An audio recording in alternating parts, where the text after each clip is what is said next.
Nomads of Gor by John Norman.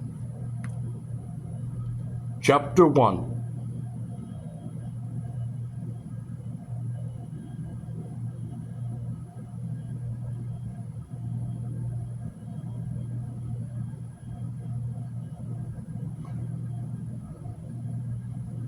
The Plains of Turia.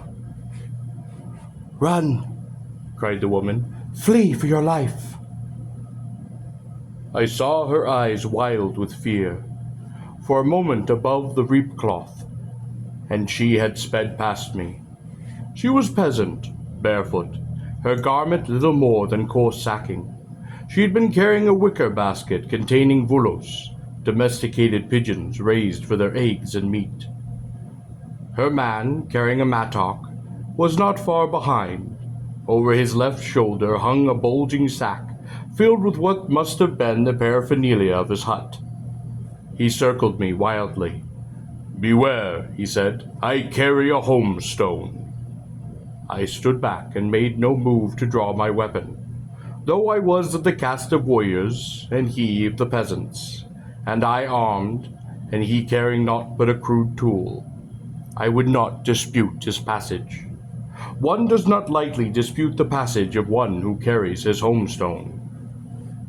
Seeing that I meant him no harm, he paused, lifting an arm like a stick in a torn sleeve, and pointed backward. "They're coming," he said. "Run, you fool, run for the gates of Turia." Turia, the high-walled, the nine-gated, was the Gorean city lying in the midst of the huge prairies claimed by the wagon peoples. Never had it fallen. Awkwardly, carrying his sack, the peasant turned and stumbled on, casting occasional terrified glances over his shoulder. I watched him and his woman disappear over the brown wintry grass. In the distance, to one side and the other, I could see other human beings, running, carrying burdens, driving animals with sticks, all of them fleeing. Even past me there thundered a lumbering herd of startled, short-trunked Kaluk, a stocky, awkward remnant of the plains, tawny, wild, and heavy, their haunches marked in red and brown bars, their wide heads bristling with a trident of horns. They had not stood and formed their circle, she's and young within the circle of tridents. They too had fled.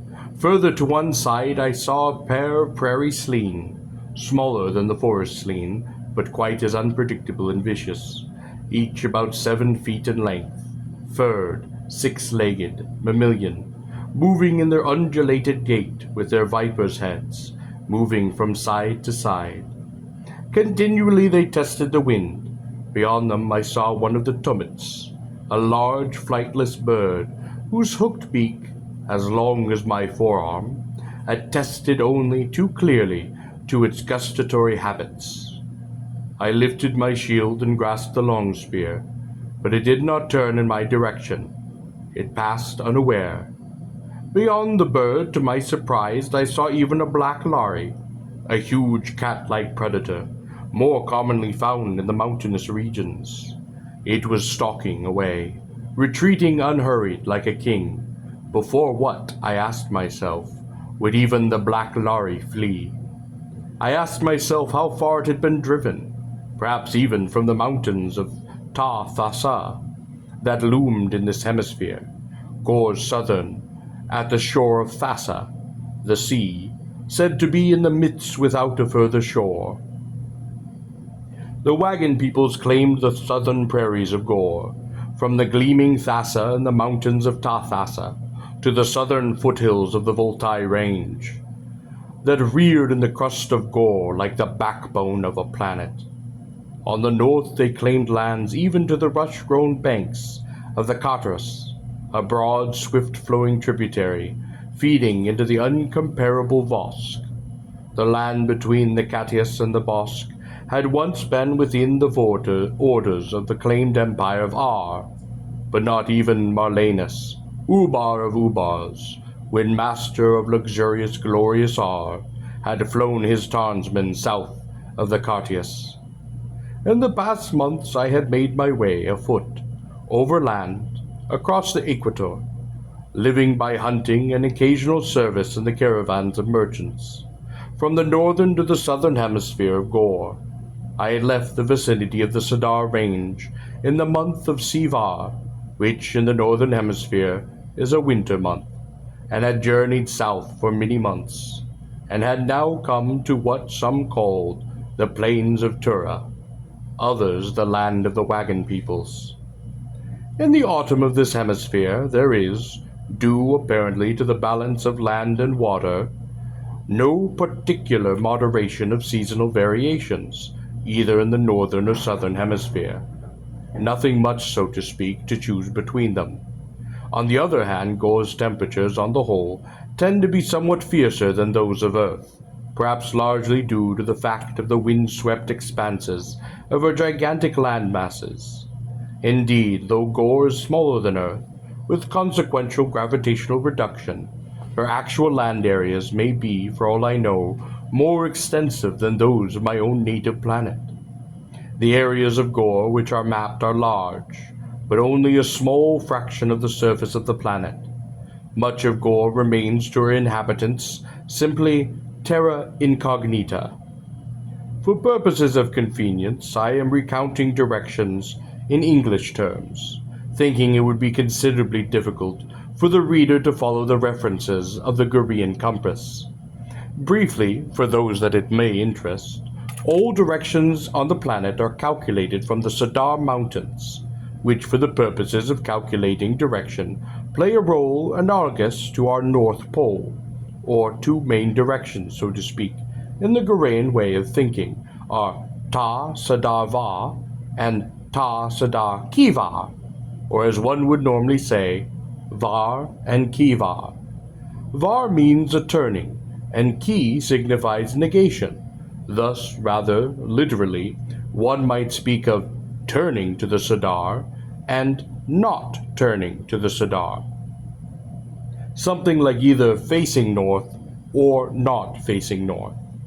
On the other hand, more hopefully, or helpfully, the Gorian compass is divided into 8, as opposed to our 4, main quadrants, or better said, divisions, and each of these itself is of course subdivided. There is also a system of latitude and longitude figured on the basis of the Gorian day, calculated in on, 20 of which constitute a Gorian day, and in and an, which are subdivisions of the on, or the Gorian hour. Ta Sadar Var is a direction which appears on all Gorian maps. Ta Sadar Kivar, of course, never appears upon a map, since it would be any direction which is not Ta Sadar Var. Accordingly, the main divisions of the map are Ta Sadar Var and the other 7, taking the Sadar as our North Pole. The other directions, clockwise, as Earth clocks move, Gorian clock hands move, of course, in the opposite direction, would be first Ta Sadar Var, then in order Ror, Rim, Tun, Vask, sometimes spoken of as versus Var, or the true turning way, Kat, Klim, Kale, and then again, of course, Ta Sadar Var. The Cartius River, incidentally mentioned earlier, was named for the direction it lies from the city of Ar. From the Sadar, I had gone largely Kart, sometimes Vosk, then Kart again, until I had come to the Plains of Turia, or the land of the wagon peoples. I crossed the Cartius on a barge, one of several, hired by the merchant of the caravan with which I was then serving. These barges, constructed of layered timbers of kalna wood, are towed by teams of river tharlian, domesticated, vast, herbivorous, web-footed lizards, raised and driven by the Cartius bargemen, fathers and sons, interrelated clans, all claiming the status of a caste for themselves. Even with the harnessed might of several huge tharlian drawing toward the opposite shore, the crossing took us several pasangs downriver. The caravan, of course, was bound for Turia. No caravans, to my knowledge, make their way to the wagon peoples. who are largely isolated and have their own way of life. I left the caravan before it reached Turia. My business was with the wagon people, not the Turians, said to be indolent and luxury-loving. But I wondered at this charge, for Turia has stood for generations upon the plains claimed by the fierce wagon peoples. Some minutes I stood silently, observing the animals and the men who pressed toward Turia, invisible over that brown horizon. I found it hard to understand their terror. Even the autumn grass itself bent and shook in the brown tides toward Turia, shimmering in the sun like a tawny surf beneath the fleeing clouds above. It was as though the unseen wind itself, frantic volumes and motions of simple air, too desired its sanctuary behind the high walls of that far city. Overhead, a wild Gorean kite, shrilling, beat its lonely way from this place, seemingly no different from 1,000 other places upon those broad grasslands of the south. I looked into the distance, from which these fleeing multitudes, frightened men and stampeding animals had come. There, some pasangs distant, I saw columns of smoke rising in the cold air, where fields were burning.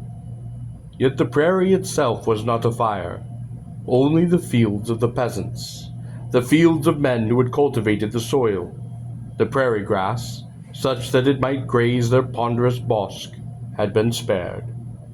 Too, in the distance I saw dust, rising like black raging dawn, raised by the hoofs of innumerable animals, not those that fled, but undoubtedly by the bosque herds of the wagon peoples. The wagon peoples grow no food, nor do they have manufacturing as we know it. They are herders, and it is said killers. They eat nothing that has touched the dirt.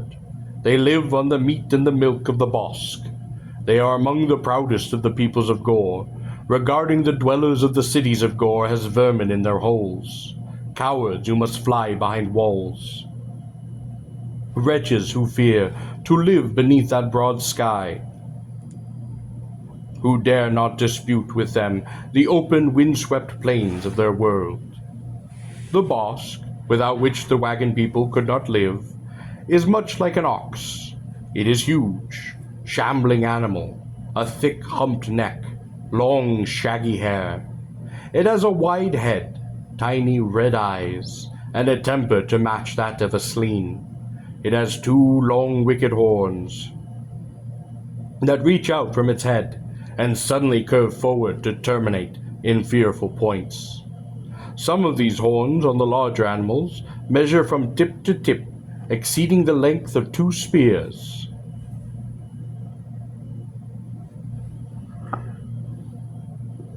Not only does the flesh of the bosque and the milk of its cows furnish the wagon peoples with food and with drink, but its hides cover their dome-like wagons in which they dwell.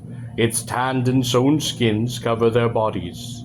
The leather of its hump is used for their shields. Its sinews form their thread. Its bones and horns are split and tooled into implements of 100 sorts, from awls, punches, spoons, to drinking flagons and weapon tips.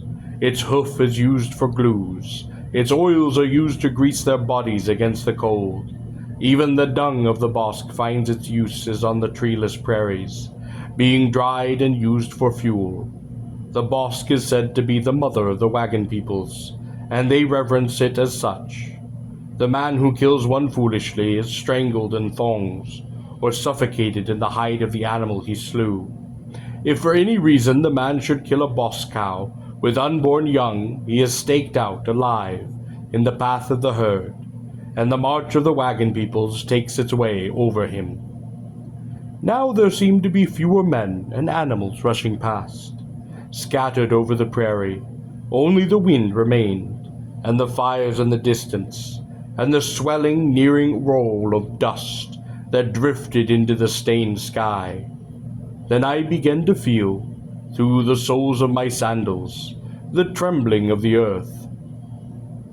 The hair on the back of my neck seemed to leap up, and I felt the hair upon my forearms stiffen. The earth itself was shaking from the hooves of the bosk herds of the wagon peoples. They were approaching.